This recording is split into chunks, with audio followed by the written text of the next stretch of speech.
السلام عليكم ورحمة الله.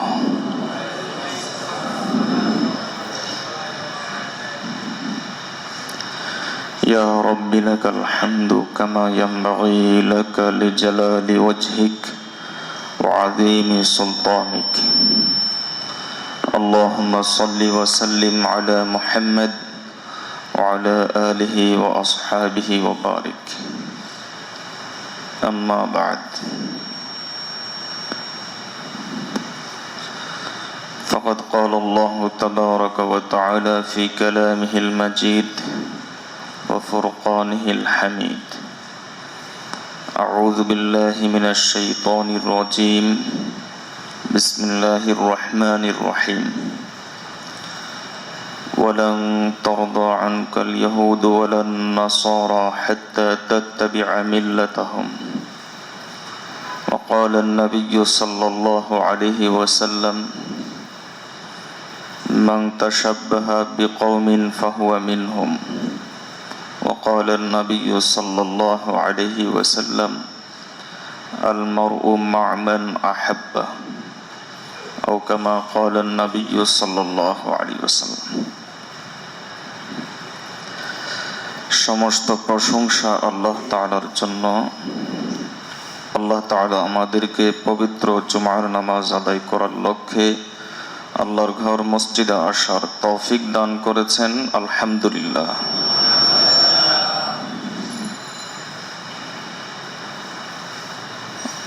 ধারাবাহিক আলোচনা চলছে হযরত ওমর রাদিয়াল্লাহু তাআলা আনহুর জীবনের নানা দিক নিয়ে। পাশাপাশি আজকে ইংরেজি এপ্রিল মাসের 1 তারিখ।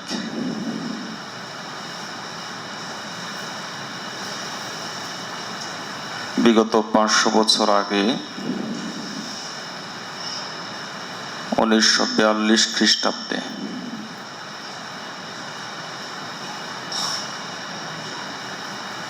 এই দিনেই একটি মর্মান্তিক ঘটনা মুসলিম উম্মার সাথে ঘটেছিল।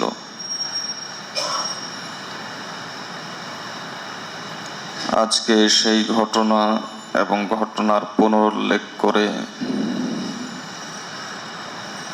সামনে আলোচনা অগ্রসর হতে কষ্ট হচ্ছে। আরো বেশি কষ্ট লাগে, খারাপ লাগে যখন দেখি আমাদের কিছু ভাই, বিশেষ করে স্কুল কলেজের ছেলেরা এই দিনে একটা দিবস পালন করে, যে দিবসের নাম দিয়েছে এপ্রিল ফুল।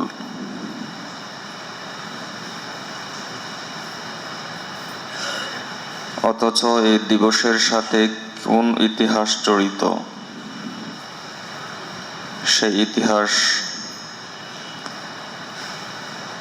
মুসলিম উম্মার সন্তানেরা জানে না বিধায়,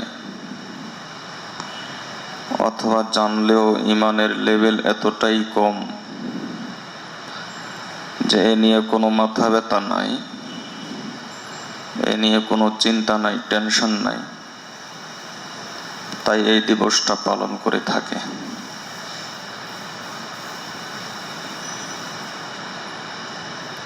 বহু ঘটনা এমন ঘটে যে আজকের দিনে বোকা বানানো, একজন আরেকজনকে বোকা বানানোটাকেই এই দিনের প্রধান কাজ হিসাবে মনে করা হয়। আল্লাহ আমাদের সন্তানদেরকে দ্বীনের সঠিক বুঝ দান করুন। অথচ এপ্রিল ফুলের সাথে জড়িত রয়েছে মুসলিম উম্মার এক করুণ ইতিহাস।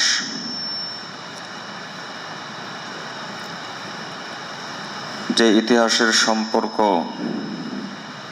ইউরোপের প্রবেশদ্বার হিসাবে খ্যাত স্পেনের সাথে।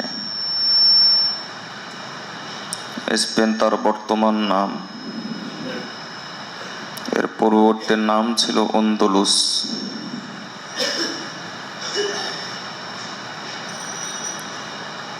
তাফসিরের মধ্যে একটা তাফসিরের কিতাব আছে, তাফসিরে কুরতুবী। 1 খণ্ড নয়, 2 খণ্ড নয়, 30 খণ্ড ব্যাপী বিশাল তাফসির লিখেছেন ইমাম কুরতুবী রহমতুল্লাহ আলাইহি। কুরতুবার দিকে নিসবত করে কুরতুবী, যার আধুনিক নাম হলো কর্ডোবা। স্পেনের এই কর্ডোবা এবং গ্রানাডা ইতিহাসে যার নাম হলো গারনাতা, বলে সব মুসলিম নাম, আরবি নাম। সময়ের ব্যবধানে বিকৃত হয়ে এগুলোর বিভিন্ন নাম হয়েছে। বর্তমান বিশ্বের অন্যতম আলেমে দ্বীন শাইখুল ইসলাম মুফতি তকি উসমানী দামত বরাকাতুহুম স্পেন সফর করে স্পেন সফরের অভিজ্ঞতা তুলে ধরতে গিয়ে তিনি একটা পর্যায়ে লিখেছেন, বহু দেশ সফর করেছি, দুঃখ বেদনাজনক অনেক ঘটনার সম্মুখীন হয়েছি, কখনো আনন্দে উদ্বেলিত হয়েছি, কখনো বেদনায় হতাশ হয়েছি। কিন্তু স্পেনের ইতিহাস এবং স্পেনের সফরনামা যখন আমি লিখতে গিয়েছি, প্রতিটা লাইনে আমার চোখের অশ্রুকে সংবরণ করার চেষ্টা করেছি, কিন্তু আমি আমার অশ্রুকে সামাল দিতে পারিনি। কারণ এখানে এমন এক মর্মান্তিক ঘটনা ঘটেছে, সভ্যতার দাবিদার, মানবতার দাবিদাররা মানবতার সাথে, সভ্যতার সাথে এমনই শ্লেষাত্মক, বিদ্রুপাত্মক আচরণ করেছে যে ইতিহাস এখানে থমকে দাঁড়ায়। ঘটনাটি ঘটেছিল 1942 সালের 1 এপ্রিল।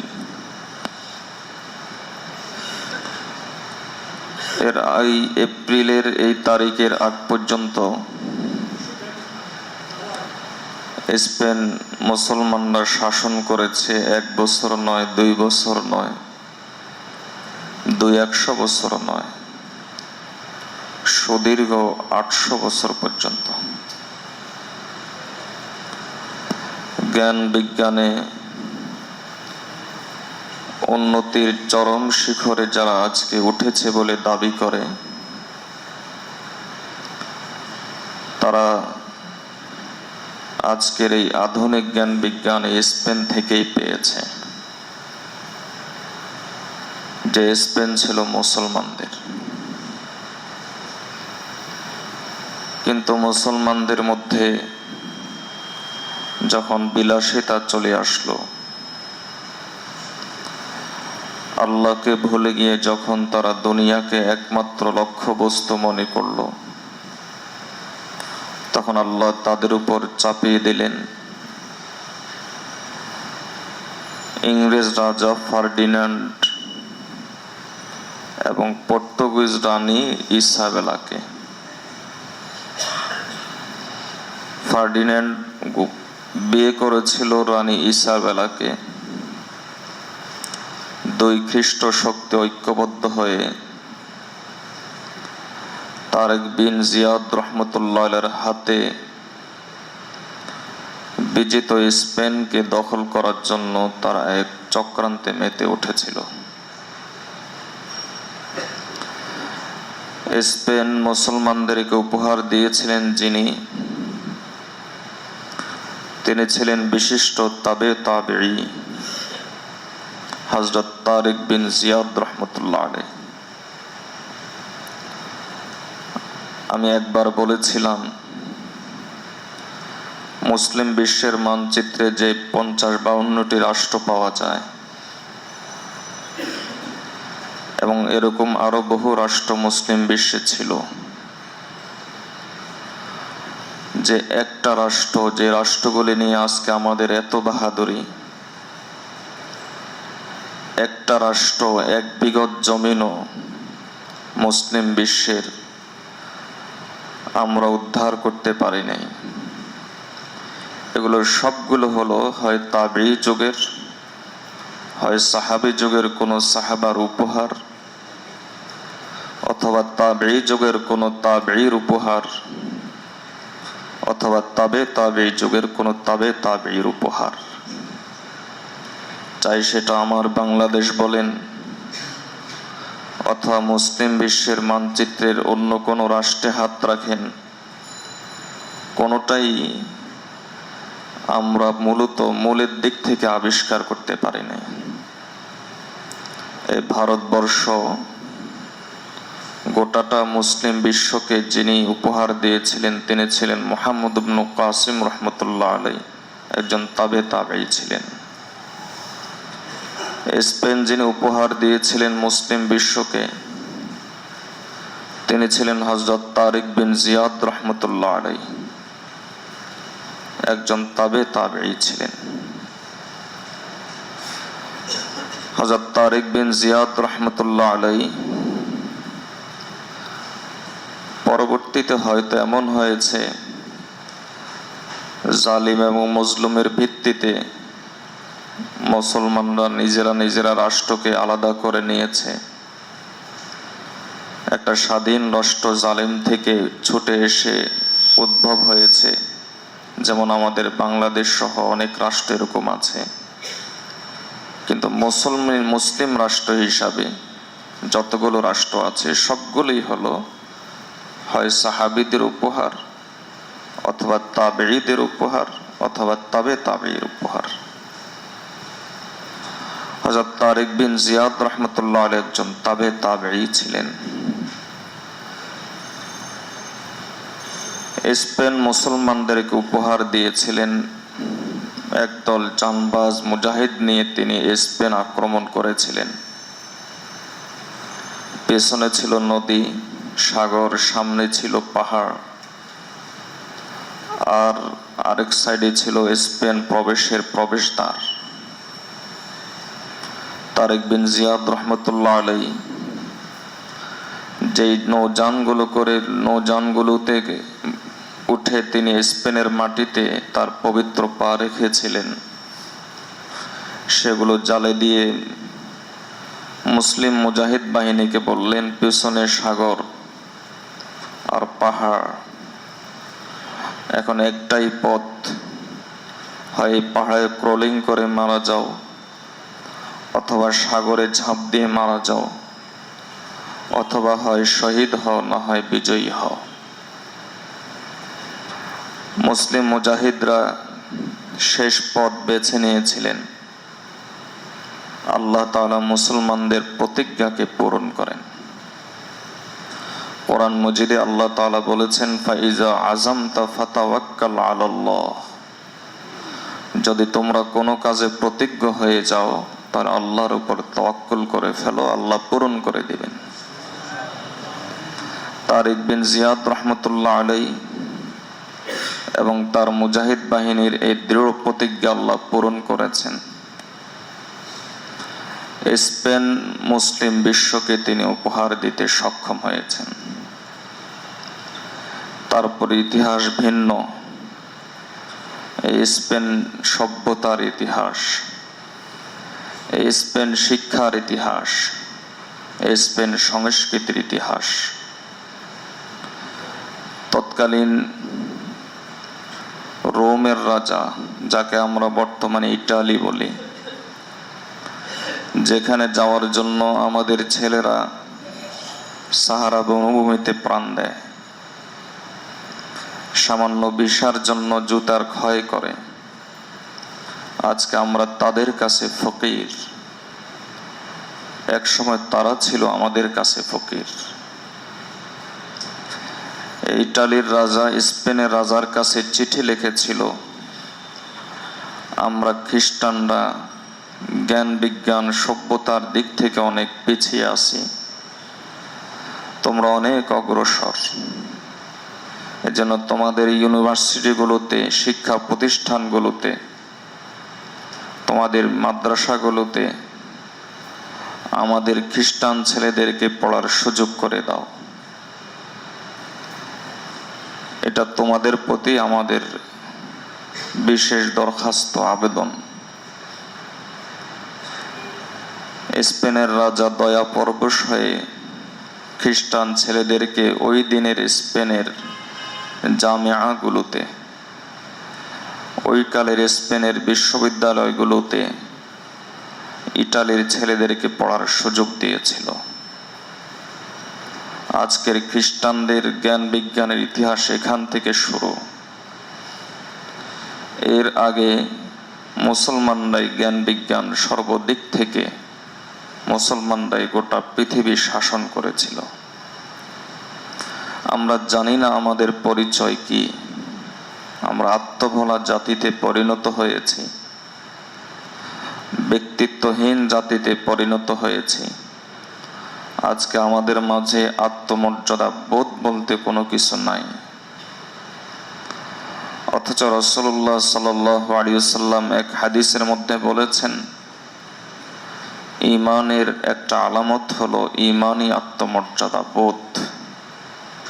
নবীজি বলেন, আমি আত্মমর্যাদা বোধ সম্পন্ন, ওয়াল্লাহ আগইয়ারু মিন্নি, আর আমার আল্লাহ এর চাইতে বেশি আত্মমর্যাদা বোধ সম্পন্ন।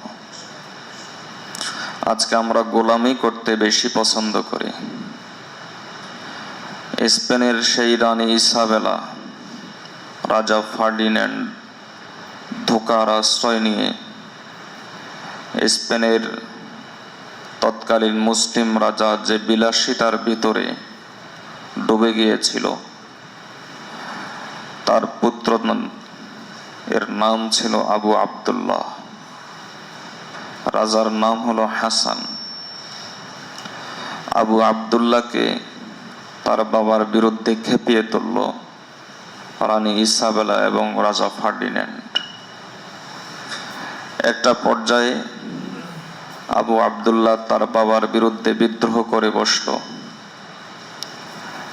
আসলে মুসলমানরা যতদিন মুসলমান থাকে ততদিন পর্যন্ত কোনো শক্তি তাদের দিকে চোখ তুলে তাকাতে পারে না।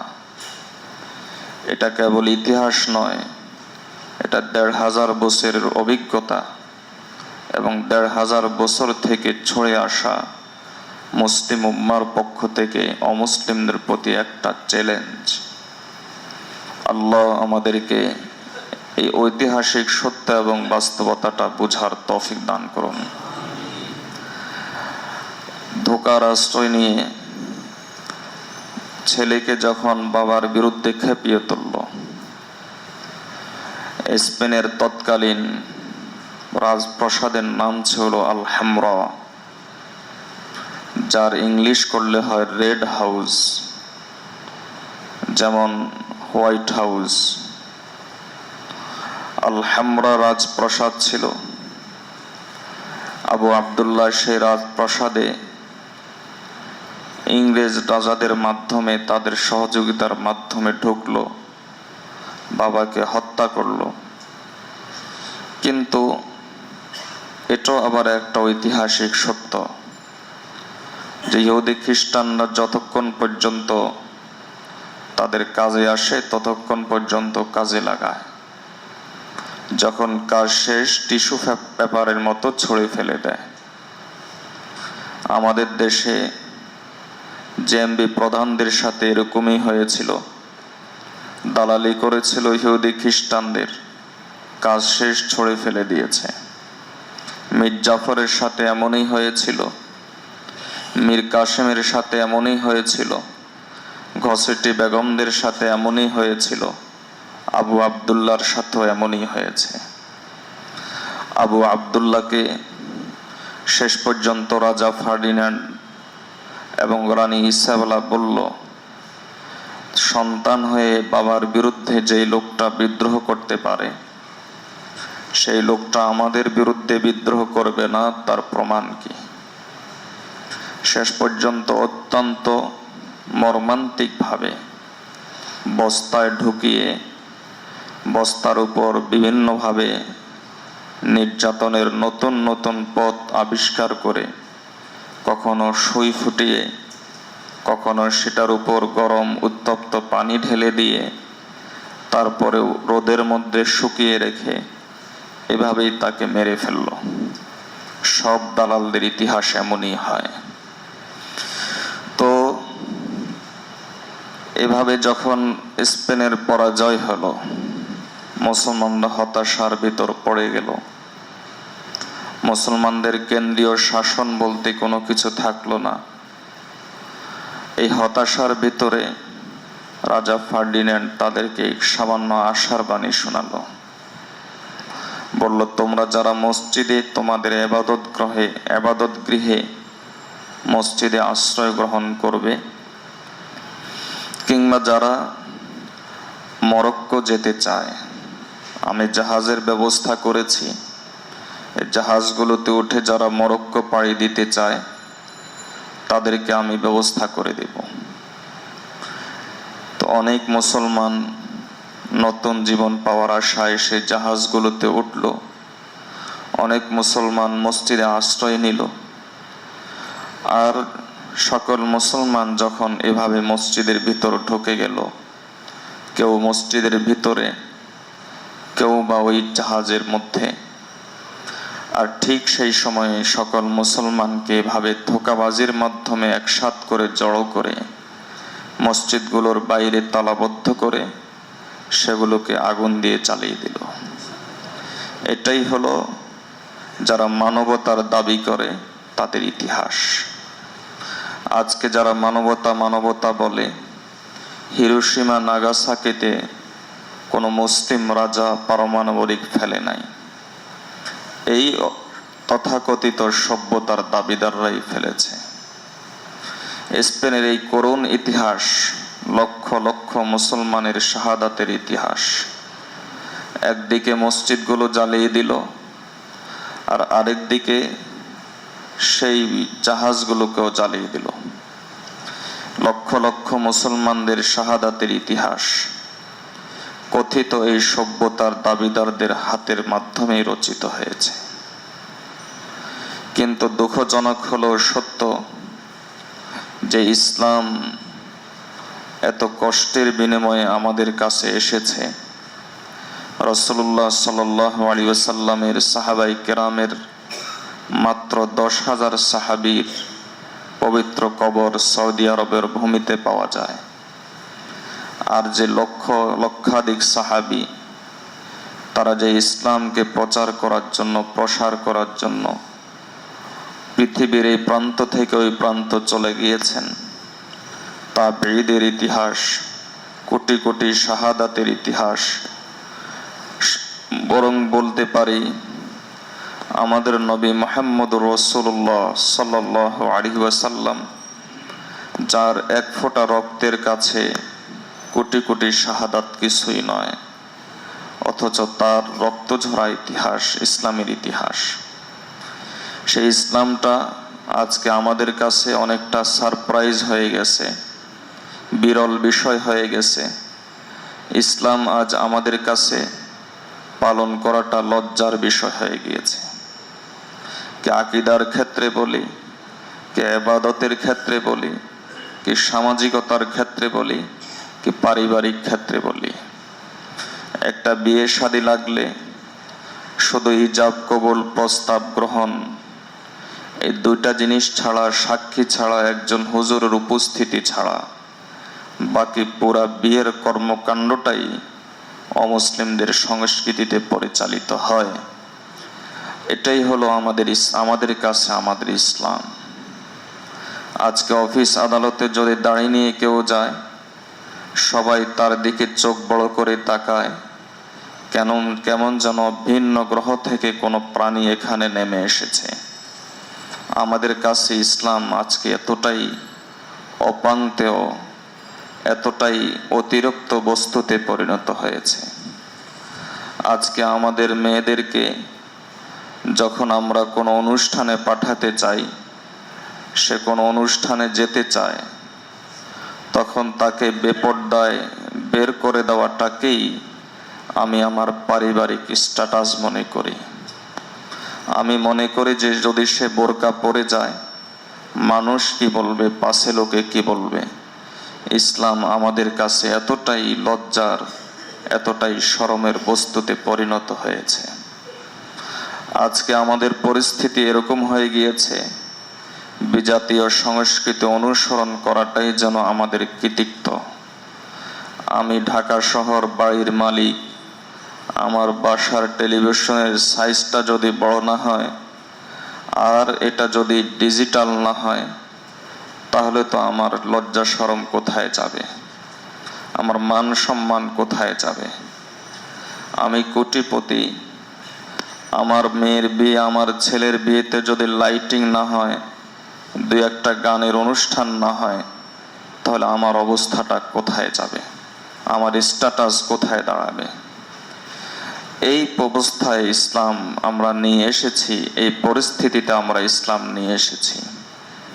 রাসূলুল্লাহ সাল্লাল্লাহু আলাইহি ওয়াসাল্লাম কেমন যেন আজকের দিনটাকে, আজকের এই পরিবেশকে, আজকের এই পরিস্থিতিকে সামনে এনে তিনি কেমন যেন সচক্ষে দেখেই বলেছেন যে বাদা আল ইসলামু গরীবান সায়াউদু কামা বাদা।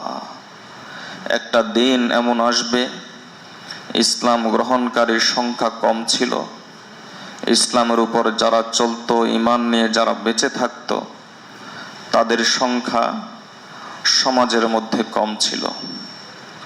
আজকে আমরা ইসলামের দাবি তো করি, কিন্তু ইসলাম প্র্যাকটিস করি কয়জন?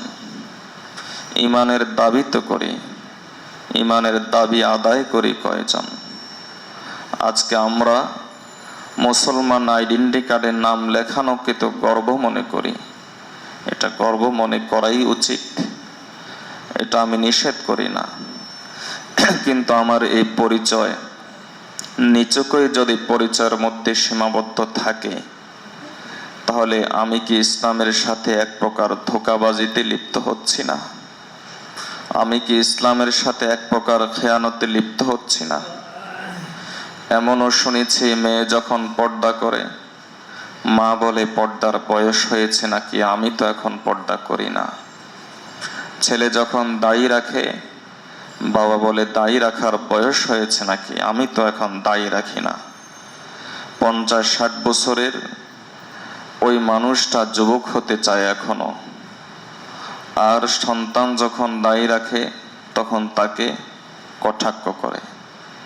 কোথায় যাচ্ছি, কোন পথে আমরা অগ্রসর হচ্ছি? রাজা ফার্ডিনান্ডের ইতিহাস কেবল ইতিহাসে নয়, স্পেনের ইতিহাস কেবল ইতিহাসেই নয়, বরং এখান থেকে শিক্ষা গ্রহণের অনেক বিষয় রয়েছে। আজকে আমাদের সন্তানরা এপ্রিল ফুল পালন করে, অথচ এপ্রিল ফুল মানে এপ্রিলের বোকা। মুসলমানদেরকে এই এপ্রিল মাসের 1 তারিখে বোকা বানিয়ে 1 নয় 2 নয়, গোটা স্পেন রাষ্ট্রের সকল নাগরিক, মুসলিম নাগরিককে এই দিন শহীদ করা হয়েছে। কথার কথা, আল্লাহ মাফ করুন, আল্লাহর কাছে পানা চাই, আল্লাহর কাছে পানা চাই, আবারও বলি আল্লাহর কাছে পানা চাই। আমাদের এই রাষ্ট্র মুসলিম রাষ্ট্র, এখানের সকল নাগরিককে যদি শহীদ করে দেওয়া হয়, তাহলে এই ইতিহাসটা কেমন করুণ এবং মর্মান্তিক হয়, এটা একটু কল্পনায় আনুন। এই 1400 বছর, 1500 বছর, আরে 500 বছর আগে, 500-550 বছর আগে এমনই একটা ঘটনা ঘটেছিল, কোনো অমুসলিম রাষ্ট্রে নয়। এমন নয় যে অমুসলিম রাষ্ট্রের কিছু মুসলিম নাগরিকের উপর ঘটনাটা ঘটেছিল। ঘটনাটি ঘটেছিল স্পেন নামক ওই মুসলিম রাষ্ট্রে, যে মুসলিম রাষ্ট্র তৎকালীন জ্ঞান বিজ্ঞানের দিক থেকে সবচাইতে শীর্ষ ছিল, যে মুসলিম রাষ্ট্রের প্রতিটা নাগরিক, আমরা যেমন আলহামদুলিল্লাহ 98% কম বেশি মুসলমান, সেখানেরও কম বেশি এত পার্সেন্ট মুসলিম ছিল। এমনই একটি মুসলিম রাষ্ট্রের সাথে এমনই একটি ঘটনা ঘটেছে। আল্লাহ কোরআন মজিদে বলেন, ওয়াতিলকাল আইয়ামু নুদাবিলুহা বাইনান নাস। আমি ইতিহাস রচনা করি, ইতিহাস সৃষ্টি হয়, এ কথা বোঝানোর জন্য এই আচরণ, এই সভ্যতা তোমাদের মাঝে যদি চলে আসে, আমি আবার সেই ইতিহাসের পুনরাবৃত্তি ঘটাবো। কাজেই আমরা যেভাবে ইসলাম ছেড়ে দেওয়া শুরু করেছি, আজকে আমরা যেভাবে দিন থেকে দূরে সরে যাওয়াটাকেই নিজের কৃতিত্ব মনে করি, বদ্দিনের উপর চলাটাকেই নিজের বড়ত্ব মনে করি, নিজের অহংকার বোধ মনে করি, নিজের স্ট্যাটাস মনে করি, আধুনিকতা মনে করি, প্রগতি মনে করি। এই প্রগতি, এই আধুনিকতা, এই স্ট্যাটাস আল্লাহর কসম একদিন আমাদেরকে নিশ্চিহ্ন করে ছাড়বে। আল্লাহর কসম একদিন আমাদেরকে নিশ্চিহ্ন করে ছাড়বে। আল্লাহর কসম একদিন আমাদেরকে নিশ্চিহ্ন করে ছাড়বে। আল্লাহ আমাদেরকে এই বিষয়গুলো বোঝার তৌফিক দান করুন। সর্বশেষ, আল্লাহ আকিলু তাকফিহিল ইশারা, আপনারা অধিকাংশই শিক্ষিত, অল্প কথাতেই অনেক কথা আশা করে বুঝে নিচ্ছেন। আমি 2-3টে হাদিস শুনিয়ে দিচ্ছি, আজকের বয়ানের সাথে হাদিস মিলাবেন এবং আমাদের জীবনাচারের সাথে এই হাদিসগুলো মিলাবেন। রাসূলুল্লাহ সাল্লাল্লাহু আলাইহি ওয়াসাল্লাম বলেন, মান তাশাব্বাহা বিকওমিন ফাহুয়া মিনহুম, যে ব্যক্তি অথবা যে গোষ্ঠী অথবা যে দল, যে গোত্র, যে জাতির অনুসরণ করবে, ওই ব্যক্তির, ওই গোষ্ঠীর, ওই জাতির হাসর হবে যার অনুসরণ করেছে তার সাথে। এটা তিনি বলেছেন, যার কাছ থেকে আমরা হাসরের সংবাদ শুনে, আখিরাতের সংবাদ শুনে মুসলিম হয়েছি। এমন তো না যে আমাদেরকে আখিরাতের সংবাদ শুনিয়েছে ইংরেজ কোনো রাজা, এমন তো না যে আমাদেরকে আখিরাত শোনার সংবাদ শুনিয়েছে কোনো বিজ্ঞানী। আমাদেরকে যিনি আখিরাতের সংবাদ শুনিয়েছেন এবং যেই সংবাদ শুনে আমরা মুসলিম হয়েছি, আমরা মুমিন হয়েছি, তিনি বলেছেন। কাজেই তার চাইতে আখিরাত সম্পর্কে বেশি জাননেওয়ালা জগতের মধ্যে দ্বিতীয় কোনো মাখলুক নাই। তিনি বলেছেন যে যে জাতির অনুসরণ করবে তার হাসর হবে তার সাথে। আজকে কি আমরা চাই আমাদের হাসর কথিত সেই খেলোয়াড় কিংবা তারকাদের সাথে হোক, যাদের অনুসরণ করার জন্য আমরা, আমাদের যুব সমাজরা সুসাইড করার জন্য প্রস্তুত হয়? রাসূলুল্লাহ সাল্লাল্লাহু আলাইহি ওয়াসাল্লাম বলেছেন, মান তাশাব্বাহা বিকওমিন ফাহুয়া মিনহুম। দ্বিতীয় হাদিস, রাসূলুল্লাহ সাল্লাল্লাহু আলাইহি ওয়াসাল্লাম বলেছেন, আল মারউ মা মান আহাব্বা, যে যাকে ভালোবাসবে তার হাসর তার সাথে। আমাদের জীবনাচারকে সামনে আনেন, অল্প কিছুক্ষণের জন্য অন্তর্চক্ষুটাকে খুলে আমাদের ব্যক্তিগত জীবন থেকে শুরু করে জীবনের যতগুলো অধ্যায় আমার সাথে জড়িত আছে সবগুলো অধ্যায়কে সামনে আনেন। আর এই হাদিস শুনে সাহাবায়ে কেরামের একটা বক্তব্য শুনুন। সেই বক্তব্যটা আমরা দিতে পারবো কিনা এটা একটু কল্পনা করুন। সাহাবায়ে কেরাম বলতেন, ঈমানের পর সবচাইতে বেশি খুশি হয়েছি আমরা নবীজির যেই হাদিস দ্বারা, সেটা হলো এই হাদিস যেদিন তিনি বলেছেন যে যার মহব্বত যার সাথে তার হাসর তার সাথে। ঈমানের পর সবচাইতে বেশি খুশি হয়েছি আমরা এই হাদিস দ্বারা। নবী করিম সাল্লাল্লাহু আলাইহি ওয়াসাল্লামের অন্তত পক্ষে, কমপক্ষে, বেশি তো অবশ্যই আছে, কমপক্ষে 10 লক্ষ হাদিস শ্রবণকারী সাহাবায়ে কেরাম। নবীজির উঠা দেখেছেন, বসা দেখেছেন, কথা দেখেছেন, আচরণ দেখেছেন, ওয়াহী নাজিলের অবস্থান দেখেছেন, ওয়াহী নাজিলের প্রেক্ষাপট দেখেছেন, ওয়াহী নাজিলের জায়গা দেখেছেন, কোরআন নাজিলের পরিস্থিতি দেখেছেন। এই সমস্ত সাহাবায়ে কেরাম এটা বলেননি যে ঈমানের পর সবচাইতে বেশি খুশি হয়েছি ওই 10 লক্ষ হাদিস দিয়ে, বরং তারা ছোট্ট একটা হাদিসের কথা বললেন। ঈমানের পর সবচাইতে বেশি খুশি হয়েছি যেই হাদিস, সে হাদিসটা হলো এটা। এই হাদিসের মাধ্যমে যে রাসূলুল্লাহ সাল্লাল্লাহু আলাইহি ওয়াসাল্লাম বলেছেন, আল মারউ মা মান আহাব্বা, যে যাকে ভালোবাসবে তার হাসর তার সাথে হবে। সাহাবাই কেরামের এই আনন্দের চিত্রটা একটু কল্পনার জগতে সামনে আনুন, আমাদের বাস্তব জীবন সামনে আনুন, দেখি তো এই হাদিসের মাপকাঠিতে আমরা আসলেই সন্তুষ্ট কিনা। আমাদের অশান্তি, আজকে আমরা শান্তি নাই শান্তি নাই বলি, সব জায়গায় একই হাহাকার। আল্লাহ কোরআন মজিদে বলেছেন বিমা কাসাবাত আইদিন নাস, আমাদের অশান্তি আমাদের হাতের কামাই, আমাদের ব্যর্থতা আমাদের হাতের কামাই, আমাদের এই পরিস্থিতি আমাদের হাতের কামাই। একটাই উত্তরণের পথ, সেটা হলো ইসলাম নিয়ে থাকতে হবে, ইসলাম নিয়ে বাঁচতে হবে, ঈমান নিয়ে থাকতে হবে, ঈমান নিয়ে বাঁচতে হবে, আল্লাহর সাথে সম্পর্ক গড়তে হবে, বিজাতীয় সংস্কৃতি ত্যাগ করতে হবে। সাহাবাই কেরামের মতো বলতে হবে, ইয়া রাসূলুল্লাহ সাল্লাল্লাহু আলাইহি ওয়াসাল্লাম, আপনি যার সাথে চান সম্পর্ক জোড়ে দেন, যার সাথে চান সম্পর্ক ছিন্ন করেন। এই কথার উপর আজকে আবার আসতে হবে। আমাদের সন্তানদেরকে বুনিয়াদী শিক্ষা তাদেরকে দিতে হবে। আমি বারবার বলি, ইদানিং এবার 4 মাস ব্যাপী আলহামদুলিল্লাহ 150-র বেশি প্রোগ্রাম করেছি, এবং এই প্রোগ্রামগুলোতে এমন কোনো জায়গা নাই যেখানে আমি বলি নাই এই কথা যে আপনার সন্তানকে আপনি ডাক্তার বানান, ইঞ্জিনিয়ার বানান, কোনো অসুবিধা নাই, কিন্তু এর আগে মুসলমান বানান। আমি এই আহ্বান সবখানে জানিয়ে এসেছি। সেই তপ্ত হৃদয়ের বড়দের থেকে পাওয়া তপ্ত হৃদয়ের এই আহ্বান আবারও আপনাদেরকে দিয়ে যাচ্ছি। ইসলাম নিয়ে বাঁচার চিন্তা করুন, ঈমান নিয়ে বাঁচার চিন্তা করুন। সন্তানকে আপনি আধুনিক শিক্ষায় শিক্ষিত করুন, অসুবিধা নাই, এটাও মানুষের প্রয়োজন, কিন্তু আপনি আপনার সন্তানকে সবকিছুর আগে মুসলমান বানান। সন্তানকে হাই হেলো শেখানোর মধ্যে নিজের কৃতিত্ব আর বড়ত্ব মনে করবেন না, দোহাই লাগে।